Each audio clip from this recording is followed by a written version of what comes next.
Le message d'aujourd'hui est une arme puissante contre le monde satanique. Le prophète Raphaël nous guide à travers des révélations pour vaincre les ténèbres. Praise-le. Nous allons prier dans le nom de Jésus-Christ de Nazareth, dans le thème briser le monde satanisme, surtout le monde des eaux. Dans le livre d'Apocalypse 12, le chapitre 12, il est écrit: c'est pourquoi réjouissez vous cieux, et vous qui habitez dans les cieux. Malheur à la terre et à la mer, car le diable est descendu vers vous, animé d'une grande colère, sachant qu'il a peu de temps. Quand le dragon fit qu'il avait été précipité sur la terre, il poursuivit encore la femme qui avait enfanté l'enfant mâle. Et les deux ailes du grand aigle furent données à la femme afin qu'elle s'envolât au désert vers son lieu où elle est c'est-à-dire nourrie un temps des temps.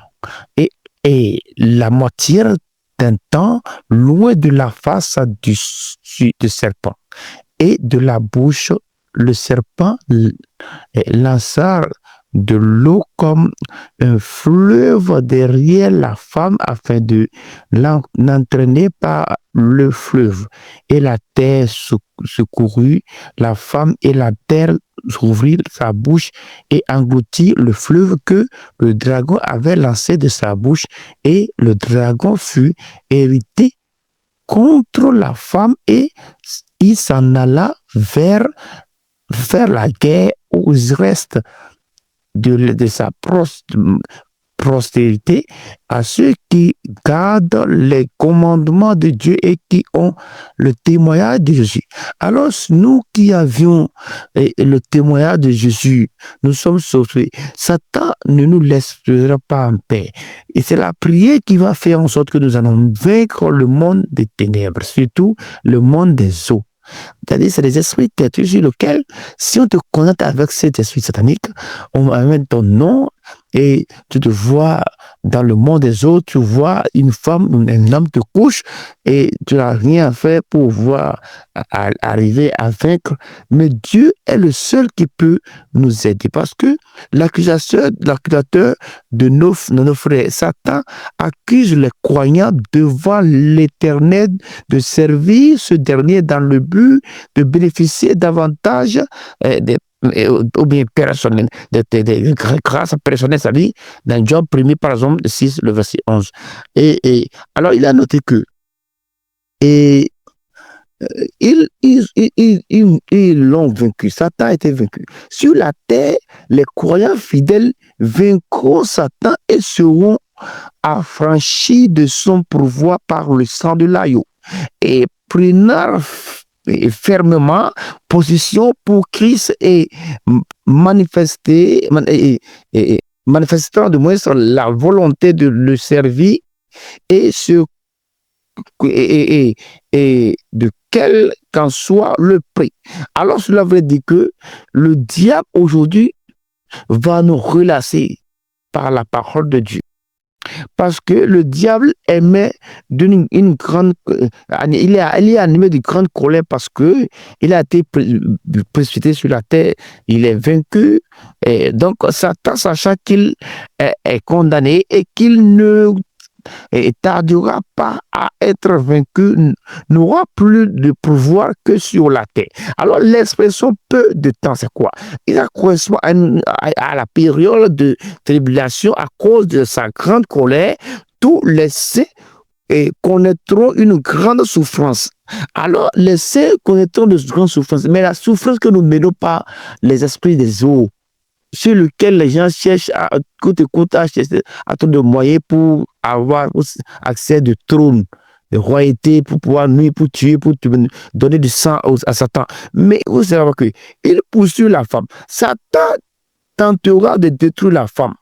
Alors, écoutez, ceux d'Israël qui accepteront Christ seront traqués, persécutés par Satan et les disciples de l'Antéchrist. Voilà, tous, on ne peut pas accepter Christ. Mais nous qui acceptons Christ, Satan lui-même nous connaît. Il va vouloir nous persécuter. C'est dans Matthieu 24, 15. Dieu accordera une protection surnaturelle au sein d'Israël pendant ce temps-là. Alors, le dragon s'en alla faire la guerre. C'est toujours dans l'Apocalypse. Satan confiner à la terre saura qu'il ne lui reste que peu de temps pour persécuter la femme. Et le reste de sa prospérité, la femme peut représenter les fidèles de Juda et le reste de sa prospérité, les juifs croyants partout dans le monde.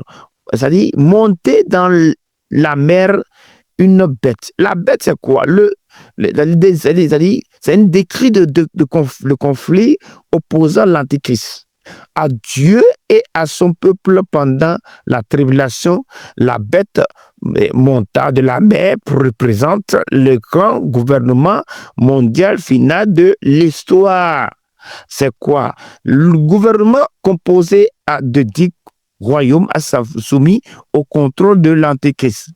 Alors, quel pouvoir utilisent les démons, les méchants, les hommes par la haine? Ils disent non, on n'aura pas la grâce que nous venons prendre.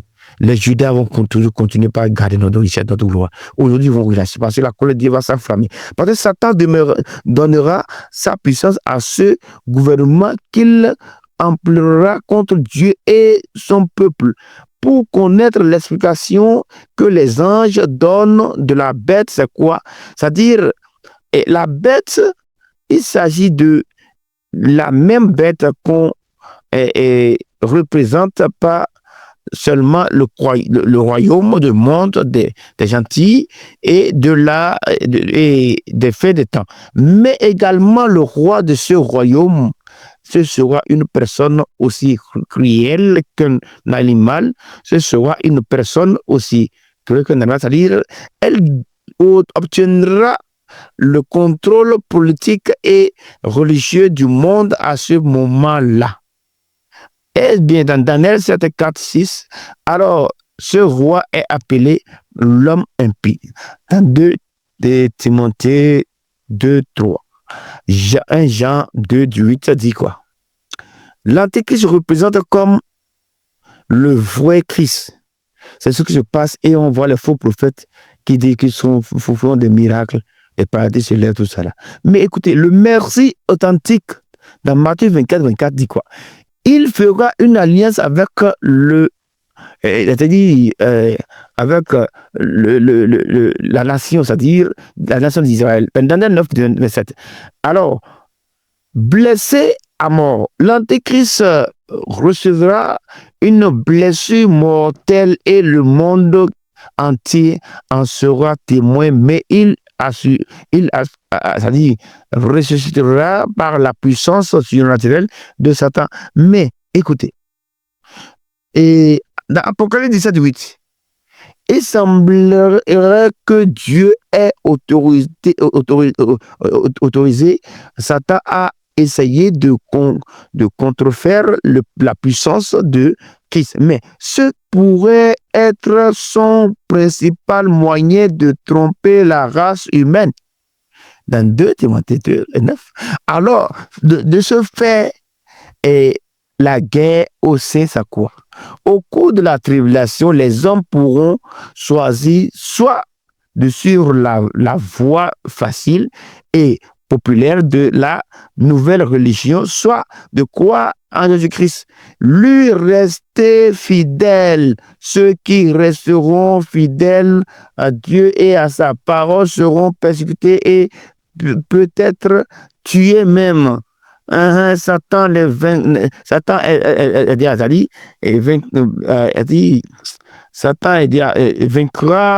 Cela ne veut pas dire qu'il ôtera leur foi, mais qu'ils en réduira beaucoup au métier, c'est-à-dire pendant 40 ans, 82 de mémoire, de moins de l'Antéchrist, et auparavant, fera la guerre aux saints.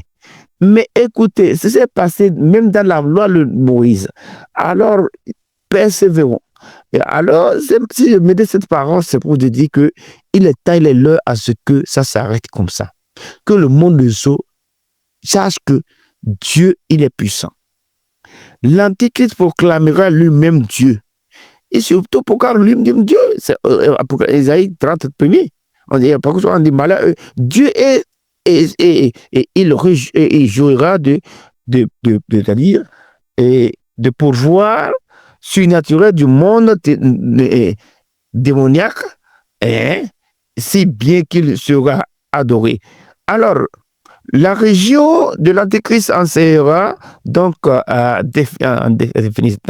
définitivement de l'être humain, c'est-à-dire au lieu d'enseigner la doctrine de l'incarnation de Dieu à Christ, dans Jean 1er, plus 14, il répandra le mensonge selon lequel l'humanité peut devenir Dieu, ce qui n'est pas normal.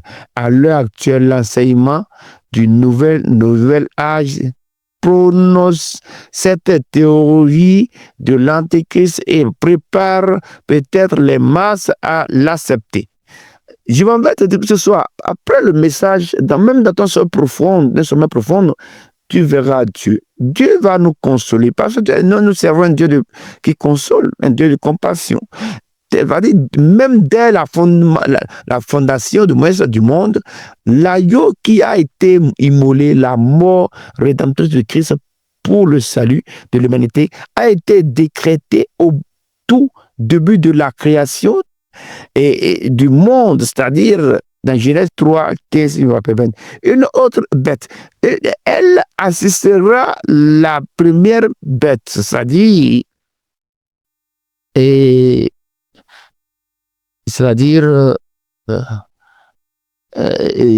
apprendra au monde à adorer l'Antéchrist et trompera l'humanité en accomplissant de grands miracles.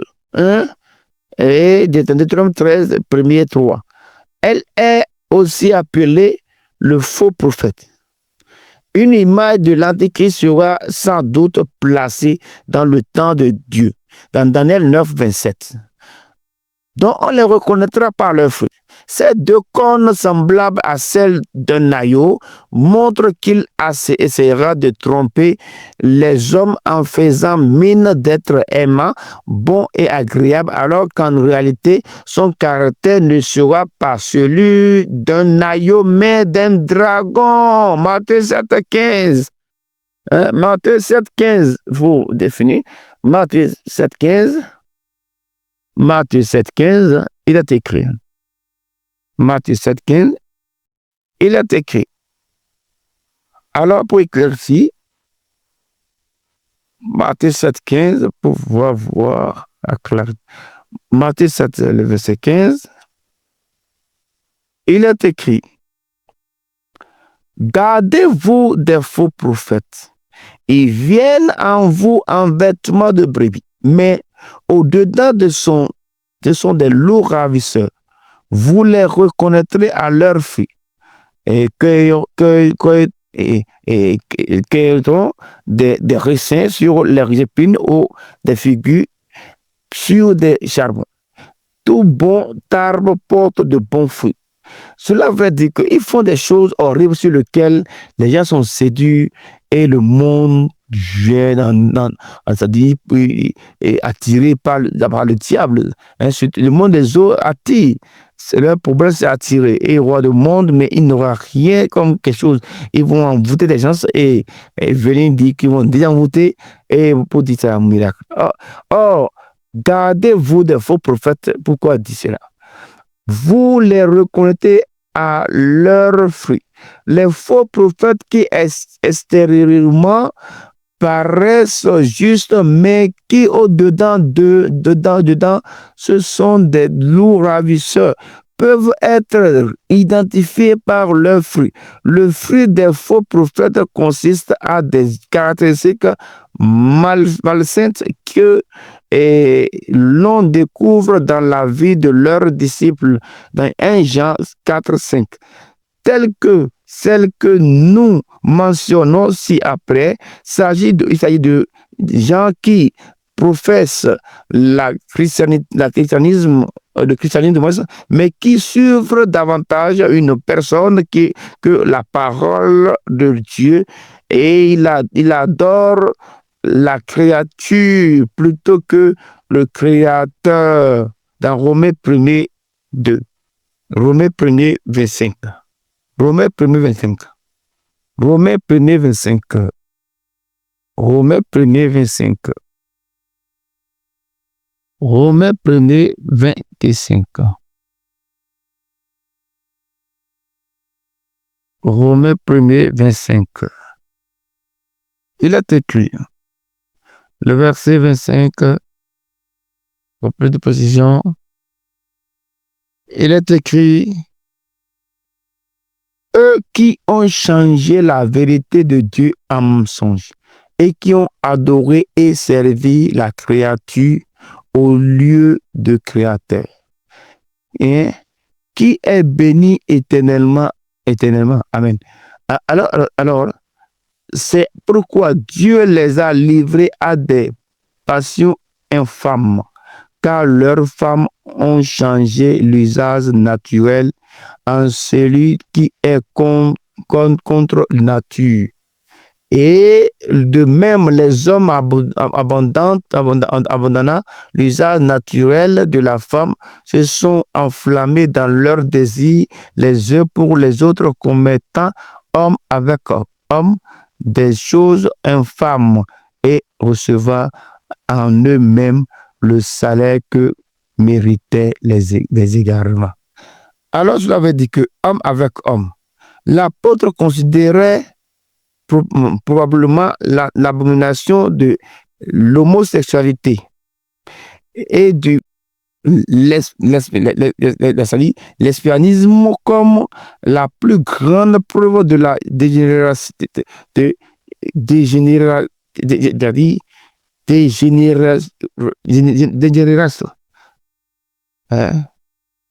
Humaine qui découlèrent, c'est-à-dire de l'immoralité et de l'abondance, de l'abandon du moins de Dieu. Ça, dans Genèse 19, 4, 5, je comprends bien. Toute nation qui justifie l'homosexualité ou le lesbianisme et le considère comme un style de vie acceptable se situe en phase finale de la corruption morale. Se marier homme-homme ou bien en fait le rapport sexuel homme-homme. Donc, c'est pour les autres textes bibliques relatifs à ce acte horrible, c'est dans Genèse 19, 4 à 9. Genèse 19, 4, 9. Genèse 19, 4. Genèse 19, 4, il est écrit. Genèse 19, 4. Genèse 19, 4. Il est écrit donc. 19, 4. Il est écrit. Il n'était pas encore couché que les gens de la ville les gens de Sodome, entouraient la maison depuis les enfants jusqu'aux vieillards. Toute la population était accourue. Il appelait Lot et lui dit, « Où sont les hommes qui sont entrés chez toi cette nuit? Faites-les sortir vers nous pour que nous les connaissions. » Lot sortit vers eux et à l'entrée de la maison et ferma la porte derrière lui. Et il dit, « Mes frères, je vous prie, ne faites pas le mal. Voici, j'ai 2 filles qui n'ont point connu d'homme. Je vous les amènerai dehors et vous les ferez ce qu'il vous plaira. Seulement ne faites rien à ces hommes puisqu'ils sont venus à l'homme de mon toit. Alors l'Esprit de Dieu a visité. Il a visité, donc il a dit ne le faites rien. Vous pouvez faire tout ce que vous faites, vous voulez à mes filles vierges. Donc c'est à cause de l'apparition du Saint-Esprit de Dieu dans notre vie que le diable est contre nous et nous persécute. Alors il dit, retire-toi et dis encore, celui-ci est venu comme étranger et il veut faire le juge. Eh bien, nous te ferons pire qu'eux. Et pressant l'autre avec violence, et s'avançait pour briser la porte. Les hommes étendit le matin, la main, les hommes étendit la main, fit rentrer l'autre main vers eux dans la maison et fermait la porte, et il frappait d'aveuglement les gens qui étaient à l'entrée de la maison depuis le plus petit jusqu'au plus grand, de sorte qu'ils se donnaient une peine inutile pour trouver la porte. Les hommes disent à l'autre, qui as-tu encore ici, Jean, fils et fille, et tout ce qui t'appartient dans la ville, faites-les sortir de ce lieu, car nous l'avons détruit, ce lieu, parce que le cri contre les habitants est grand devant l'Éternel. L'Éternel nous a envoyés pour le détruire. Alors l'autre sortit par là et ces gens qui avaient pris sa fille, levez-vous, et ses filles, levez-vous, dit-il, sortez de ce lieu, car l'Éternel va détruire la ville. Mais aux yeux de ces gens, il parut plaisanter. Dès l'aube du jour, les gens insistaient auprès de l'autre et en disant, lève-toi, prends ta femme et tes deux filles qui se trouvent ici, de peur que tu ne périsses dans la ruine de la ville. Et comme il tardait, les hommes le saisirent par la main, lui, sa femme et ses deux filles, car l'Éternel voulait l'épargner. Il l'amenait et le laissait hors de la ville après les avoir fait sortir de l'un d'eux dit, sauve-toi pour la vie, ne regarde pas derrière toi et ne t'arrête pas dans toute la plaine, sauve-toi vers la montagne de peur que tu ne périsses. L'autre leur dit, oh non, Seigneur, voici, j'ai trouvé grâce à tes yeux et tu montreras grandeur de la miséricorde à mon égard et me conservera à la vie. Alors je leur ai dit, alors ce qui s'est passé, alors au finish, voici cette ville est assez proche pour que je m'y refugie et elle est petite, or que je puisse m'y sauver. N'est-ce pas petite et que mon âme vive? Alors cela et ensuite, Sodome et Gomorrhe a été détruit. Aujourd'hui, il est temps, il est l'heure de ce que les Sodome et Gomorrhe familiales, les Sodome et Gomorrhe esprit satanique, les Sodome et Gomorrhe de ministère miracle soient atteintes de mort précoce, de destruction. Et tout ce qui est dans le monde des eaux, de sorcellerie, aujourd'hui, ils les rendront. Le Saint-Esprit va localiser et il va nous le prendre. Notre destinée, notre mariage, notre voyage. Aujourd'hui, nous sommes déclarés, restaurés par la parole méditée. Merci dans le puissant nom de Jésus de Nazareth, on a prié. Amen. Marchez maintenant dans la lumière et la victoire en Christ. Abonnez-vous pour recevoir d'autres révélations puissantes du prophète Raphaël.